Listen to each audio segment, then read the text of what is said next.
Hey guys, welcome back. ये है doctor Scott Stevenson, doctor Eric Helms और doctor Mike Israel जो perform कर रहे हैं दुनिया की सबसे वर्स्ट एक्सरसाइज बैक ग्रोथ के लिए, जो है barbell bent over row.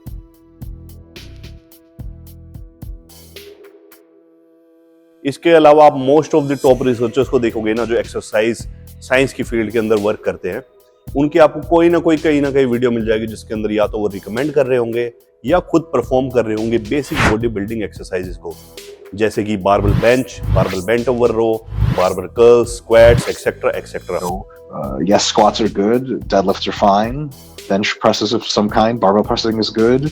Squats, presses, rows should be staples in an exercise. वही दूसरी तरफ आते हैं हमारे इंस्टाग्राम और यूट्यूब के कुछ इन्फ्लुएंसर्स जो बायोमैकेनिक्स के नाम पे इन बेसिक बॉडी बिल्डिंग एक्सरसाइजेस को लेबल कर देते हैं कि ये इनइफेक्टिव है और काफी डेंजरस है। जहां एक तरफ रिसर्चर्स ओपनली एडमिट करते हैं कि science does not have answers कि कौन सी एक्सरसाइज बेस्ट है मसल ग्रोथ के लिए और कौन सी नहीं है, वहीं दूसरी ओर ये बायोमैकेनिक्स के साइंटिस्ट क्लेम करते हैं कि उन्हें सारे आंसर्स पता है कि कौन सी एक्सरसाइज बेस्ट है मसल ग्रोथ के लिए और कौन सी एक्सरसाइज खराब है। जहां एक तरफ ये रिसर्चर्स ओपनली एक्नॉलेज करते हैं बॉडी बिल्डिंग प्रैक्टिसेस को, जिसको फॉलो करके बॉडी बिल्डर्स पिछले 50 साल से भी ज्यादा से बिग एंड स्ट्रॉन्ग होते जा रहे हैं, वहीं दूसरी तरफ कोई भी इंसान अगर बेसिक बॉडी बिल्डिंग एक्सरसाइजेस को सपोर्ट करता है तो ये बायोमैकेनिक्स के साइंटिस्ट उसको डिसमिस कर देते हैं ये बोल के कि ये इंसान एंटी साइंस है।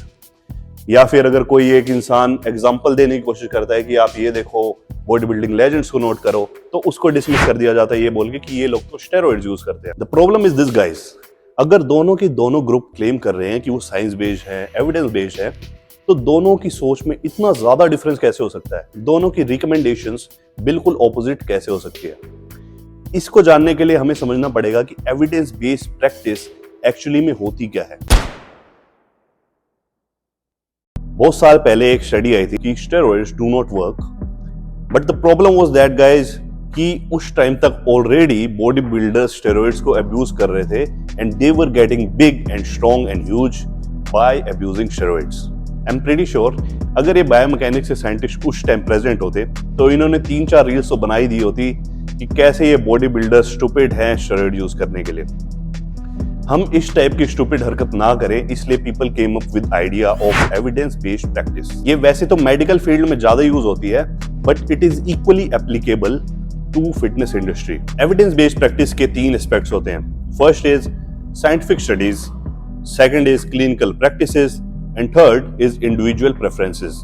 तो पहले बात करते हैं साइंटिफिक स्टडीज के लिए। आप किसी भी टॉप के रिसर्चर को सुनोगे तो वो ओपनली क्लेम करेंगे कि there are not enough evidence to suggest कि एक एक्सरसाइज बेस्ट है इस मसल ग्रुप के लिए या ये इससे ज्यादा इफेक्टिव है। Discussions on exercise selection are not really grounded in much direct research. They're grounded in the logic that we derive from our understanding of training. EMG data की बात करते हैं, बट हम भूल जाते हैं कि EMG data is not quite accurate. इसके अलावा इन स्टडीज के अंदर जो मेजरमेंट्स होती है उसके अंदर कई सारी इनएक्यूरेसीज आती है, ठीक है। कई सारे बॉडी पार्ट्स है जिनके आप मेजरमेंट्स नहीं कर सकते, जैसे बैक है। कई सारे और वेरिएबल्स भी होते हैं इन स्टडीज के अंदर जो सबके लिए कंट्रोल नहीं किए जा सकते। हर इंसान की जेनेटिक्स अलग होती है, हर इंसान की डाइट अलग हो सकती है। लोग बेसिक स्ट्रक्चर जब फॉलो नहीं कर सकते तो आप कैसे एक्सपेक्ट कर सकते हो कि किसी स्टडी के लिए वो इंसान अपनी डाइट को कंट्रोल कर रहा है या हर इंसान जैसे उसको बताया जा रहा है वैसे ही उस चीज को परफॉर्म कर रहा है। See, differences. I'll give the same program to a group of people, and some will gain almost nothing, and some are gaining 20% increase in muscle. So what we report in research are the averages. इसके अलावा एक चीज notice करने वाली और है कि in studies के अंदर ज्यादातर जो पार्टिसिपेंट्स होते हैं वो अनट्रेन्ड कॉलेज स्टूडेंट्स होते हैं। Most of them don't even know how to properly execute an exercise. इसीलिए आप देखोगे कि मोस्ट ऑफ द रिसर्चर्स जब एक्सरसाइज सिलेक्शन की बात कर रहे होते हैं तो they are very precise in what they are saying. वो काफी कोशिश होकर अपना हर एक वर्ड चूज करते हैं क्योंकि उनको पता है कि साइंस की लिमिटेशन क्या है। इस टाइम प्रॉपर एविडेंस अवेलेबल नहीं है साइंस के पास। There's very little research to date anyway, but the evidence that we have, there's no good evidence that one is better than another. Fetch, but that's a matter for debate. When people come on and say, we now know that that's the only mechanism, it's just silliness. Again, it's people that generally are not familiar with the literature. Is that science is actually not equipped to tell you what's optimal. And when people constantly position science as a way of determining what's optimal, to me, I think that should set off an alarm bell. वहीं आप दूसरी तरफ Instagram के influencers को देखोगे तो they are very confident what they are saying, this is the best exercise, अगर आपको मसल बनानी है तो आज ही एक्सरसाइज स्टार्ट करो, और अगर आपको बैक बिल्ड करनी है तो आज ही एक्सरसाइज छोड़ दो। इस टाइप के वर्ड्स यूज करे जाते हैं। जिन चीजों के बारे में रिसर्चर्स अनश्योर हैं उस चीज को ये कैसे सोल्व कर रहे हैं, just using basic physics and some threads and a skeleton. I think human body is more complex than a skeleton and some thread. Baki, you can decide for yourself who is right and who is wrong. Moving ahead to the next part of evidence-based practice, that is clinical evidence. Guys, in absence of credible scientific evidence, we are left with only clinical practices. और we are so lucky कि हमारे पास 50 साल से भी ज़्यादा का clinical data available है जो कि कलेक्ट करा है दुनिया भर के बॉडी बिल्डर्स ने और दुनिया भर के बॉडी बिल्डिंग कोचेज ने। 50 साल से भी ज़्यादा टाइम से लोग बेसिक बॉडी बिल्डिंग एक्सरसाइज करके big and strong and huge होते जा रहे हैं। These exercise have stood the test of time guys. I can give you plenty of examples. Nearly सभी वर्ल्ड क्लास जो एथलीट्स हैं वो आपको कहीं ना कहीं दिख जाएंगे ये एक्सरसाइज परफॉर्म करते हुए। आपको कोचेस दिख जाएंगे वर्ल्ड लेवल के जो रिकमेंड कर रहे हैं इस टाइप की एक्सरसाइज। टॉप 10 की एक्सरसाइज की लिस्ट बनाते हैं अलग अलग लोग, उनके अंदर बेसिक बॉडी बिल्डिंग एक्सरसाइजेज हमेशा दिखती है। इज इट पॉसिबल कि बायोमैकेनिक्स की जो एक्सरसाइज हैं they are better than body building exercises? Well, it is definitely possible. Now let's move on to third and final part of evidence based practice. Guys, the third part of evidence-based practice is individual preferences. ये फर्क नहीं पड़ता कि कौन सी exercise कितनी ज़्यादा effective है, अगर आप उस एक्सरसाइज को परफॉर्म ही नहीं कर सकते तो आपके लिए वो एक्सरसाइज वैलिड ही नहीं है।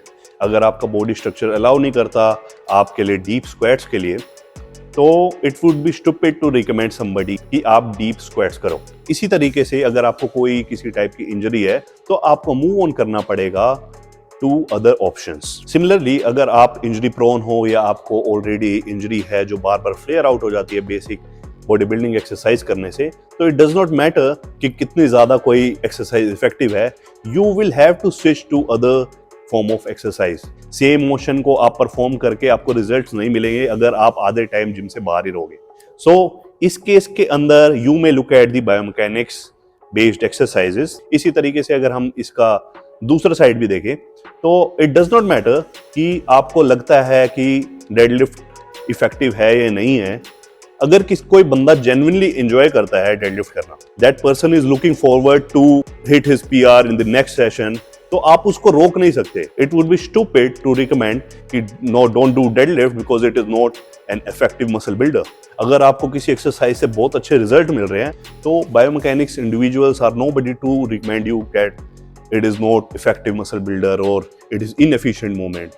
Keep doing what you are doing because it is working for you as a genetically unique individual. Maybe in the future हमारे पास लिस्ट आ जाएगी कि ये एक्सरसाइजेज इस वे में परफॉर्म करनी चाहिए, this is the most effective exercise, second number पे, third number पे, but I don't see it happening in the near future. So guys, this video was only about the effectiveness of the exercises. So I'll be making a separate video on the safety of the exercise, जिसके अंदर मैं mention करूंगा कि जो ये fear mongering हो जा रही है कि ये एक्सरसाइज से हमारे हड्डियां टूट जाएंगी, हमारी स्पाइनल इंजरी हो जाएगी या फिर लिगामेंट स्ट्रेच हो जाएंगे, एक्सेट्रा एक्सेट्रा, उनके अंदर सच्चाई कितनी है और कितनी सच्चाई नहीं है. If you want to watch that video or if you think you learned anything from this video, please consider subscribing to my channel, like this video, leave your comment. See you guys in the next video.